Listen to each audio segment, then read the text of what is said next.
late at night. And not only that, was online and I came across a couple of videos that just made me cry. Sad videos. The last couple of days,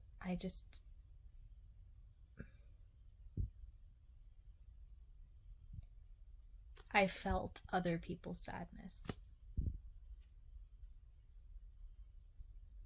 I feel good at my job because I like what I do. I like making people feel good. Making people feel good makes me feel good.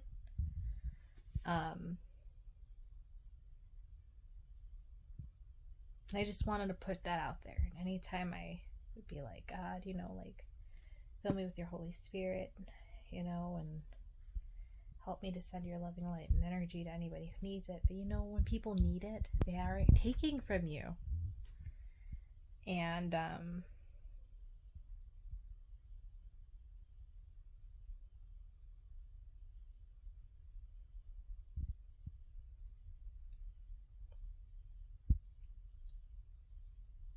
the other day I was driving and I just felt like everybody was off.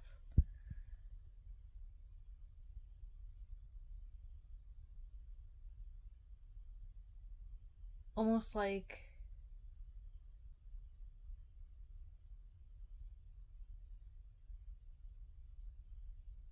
I could see the enemy was trying to use them to affect my mood. Could feel it all around and had to pray about it. And then I start to, again, get to this point where I'm like, empathy. What is it to be remorseful? Feel empathetic. To be loving, to be kind, to be generous, to be understanding, to serve, to give, to be selfless.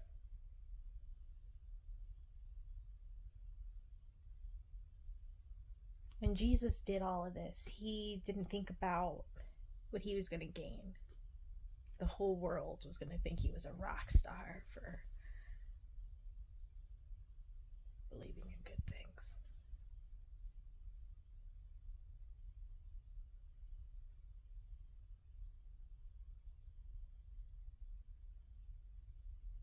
Sometimes we go through life and we feel alone.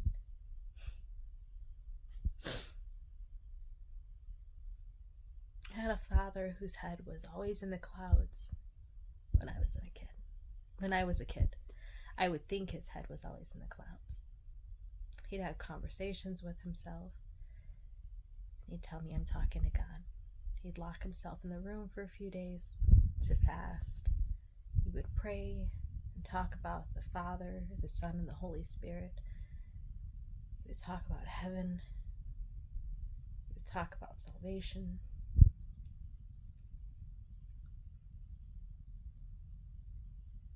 And all the while I questioned, is God real?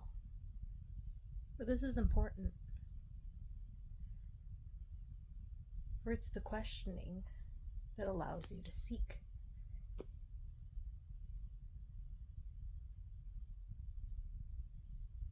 So I'd go to church and I'd sing these songs, and I didn't rebel or feel anything against it, but my wondering made me want to know more and know more. And when I was 7, I had an encounter with the Lord. I remember the power of the Holy Spirit.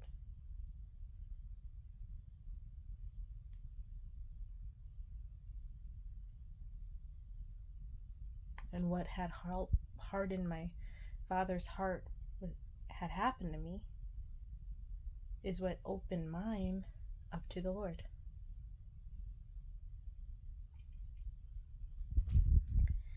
I watch the Soft White Underbelly sometimes. He interviews drug addicts and stuff, and I cry every time. And I pray for these people all the time. I see their face, so that their soul and their mind can be free.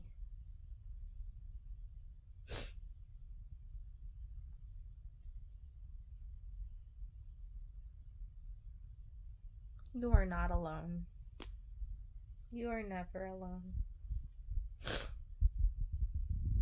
And to deny God is to deny life.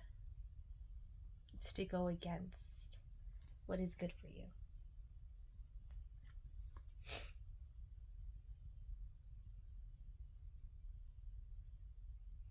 You're nurtured, watered, cared for, trimmed, pruned. You could be a big tree that lives for years and years and years, producing life for everybody. Isn't that crazy? The tree gives us air, oxygen, and stuff. Animals live in it, grows leaves and fruits. There are trees older than us, responsible for lots of things.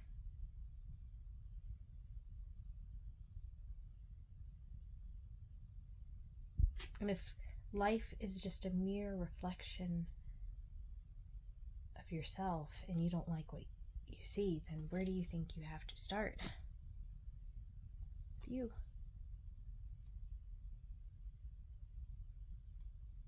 If you want your life to bear good fruit, you have to be a healthy tree. Physically, mentally, spiritually, emotionally, you have to be good. Love above all things. Seek not your own understanding. What would Jesus do? Would Jesus criticize any of us? Because I'm pretty sure that the life that's promised to me, that's promised to you, rather you're behind bars, rather you financially well off, rather you, live off grid, it doesn't matter what your situation is. What makes you think that you are less worthy than the person next to you? Honor the fact that the Father loves you if you have breath, and be grateful for that breath. Start there. Stop looking back because you're not there. Yeah, you went through all of that, but it brought you here to your testimony. How did you survive losing your kids? Huh? How did you survive jail? How did you survive that person leaving you? How did you survive everyone that said that you weren't going to make it? How did you survive it?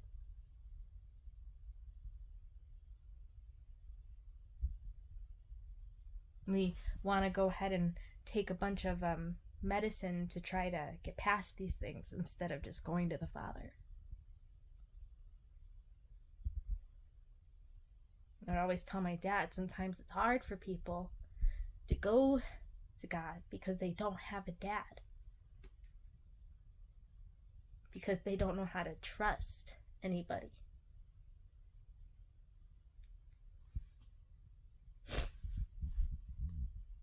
And that's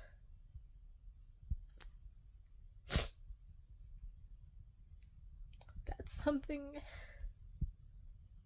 I don't wish on anybody.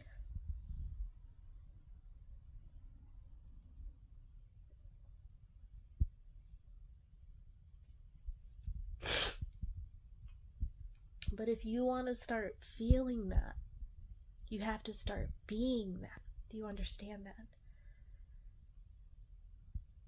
Doesn't mean that everyone's going to treat you sunshine and rainbows, because you're not just sunshine and rainbows, but it's learning how to be patient with yourself, how to be understanding and forgiving yourself, and how to learn how to do that to your brothers and sisters every day.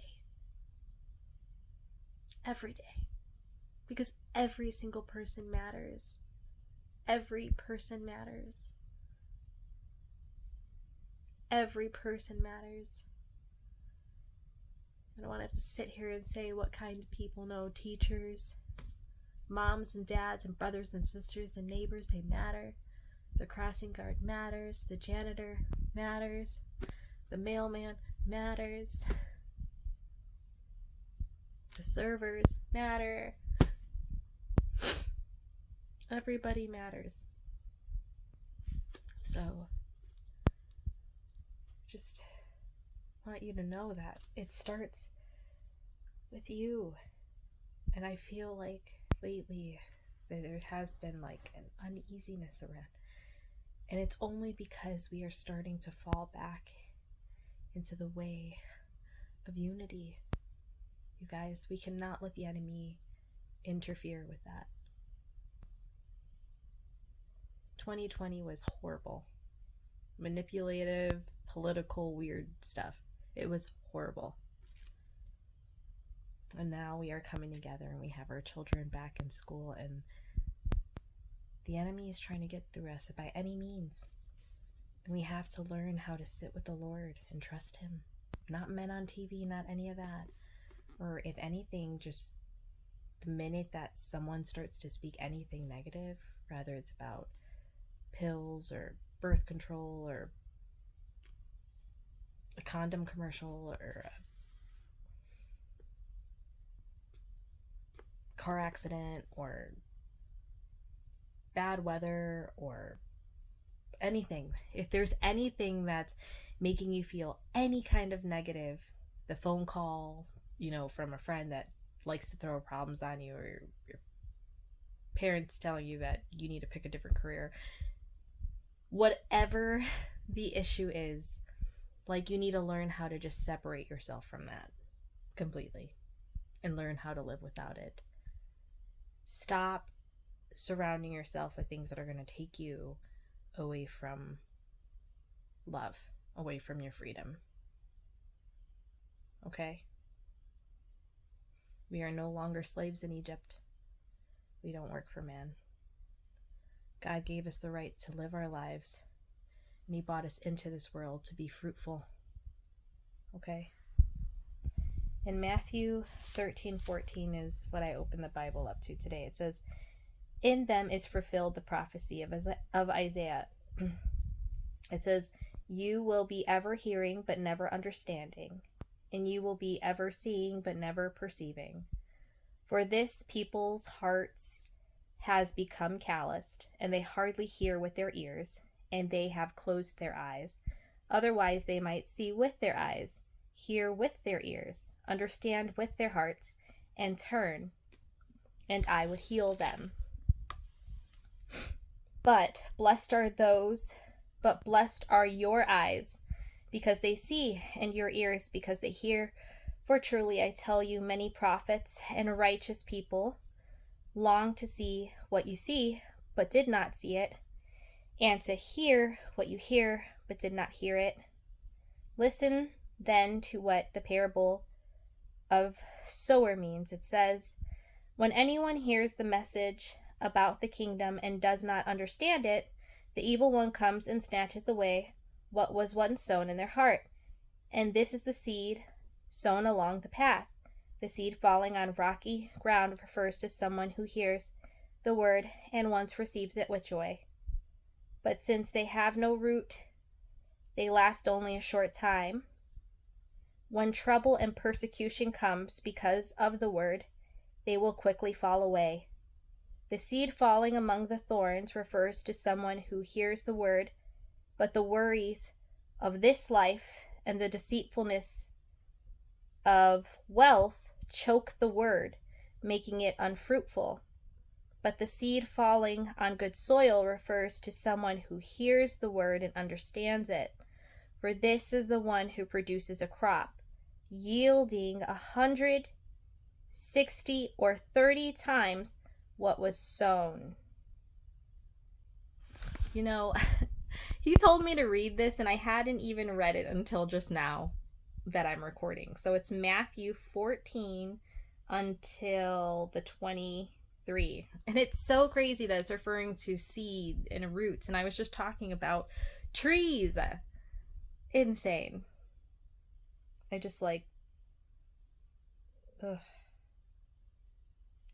It says here, it's wanting me to go on. Jesus told them another parable. It says, the kingdom of heaven is like a man who sowed good seed in his field. But while everyone was sleeping, his enemy came and sowed weeds among the wheat and went away. And when the wheat sprouted and formed heads, then the weeds also appeared. The owner's servant came to him and said, Sir, didn't you sow good seed in your field? Where then did all the weeds come from? An enemy did this, he replied. No, he answered, because while you were pulling the weeds, you may have uprooted the wheat with them. Let both grow together until the harvest. At that time, I will tell the harvesters to first collect the weeds and tie them into bundles to be burned, and then I'll gather the wheat and bring them into my barn. I think that's awesome. So, like, God's basically saying there that, like, even though someone was trying to destroy a crop by putting the weed there, he just allowed the weeds to be there while his crop grew. And then he just cut the weeds when his crop was ready so that nothing was ruined. So, although the enemy did something to try to destroy what God had planned, God still worked it out. There was no effect. Can you imagine going through life, and even though there's a lot of turmoil and distress that you had to go through, you come out unaffected through it all? You are impenetrable when you wear the shield of the Lord. You are able to heal people, anoint people, help people. When you have God as your source, when you have goodness in your heart, when you are a loving and kind being, you carry a light energy.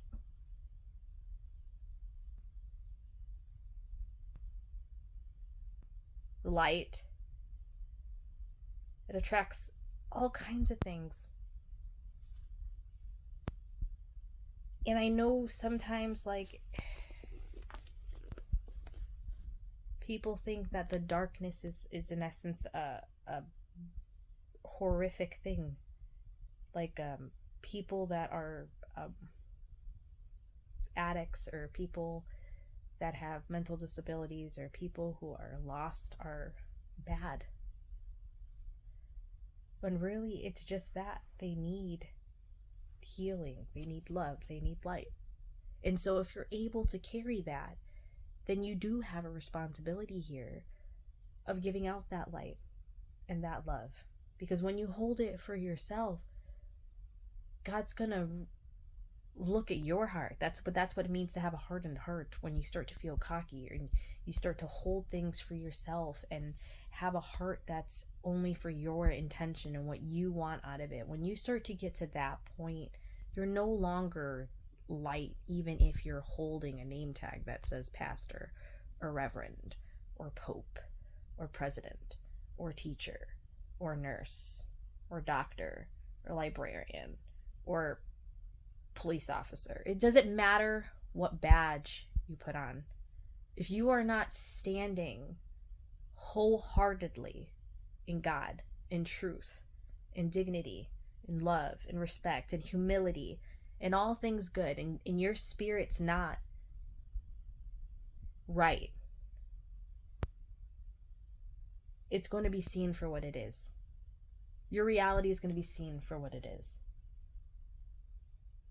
You're going to face more yous. You're going to encounter more yous on a more real level, right?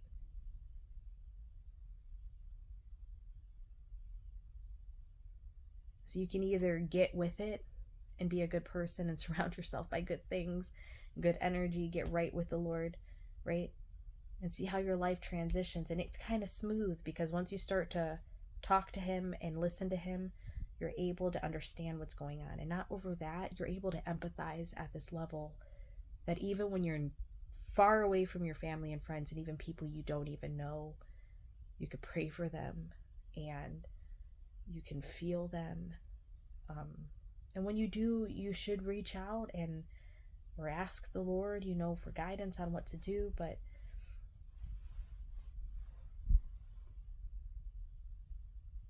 I think that if you're going through a hard time and you feel like you're alone, really understand that you're one of many people on this planet. And that means something. Because there's only one of you. Literally one. That's special. Why would you want to be like anybody else?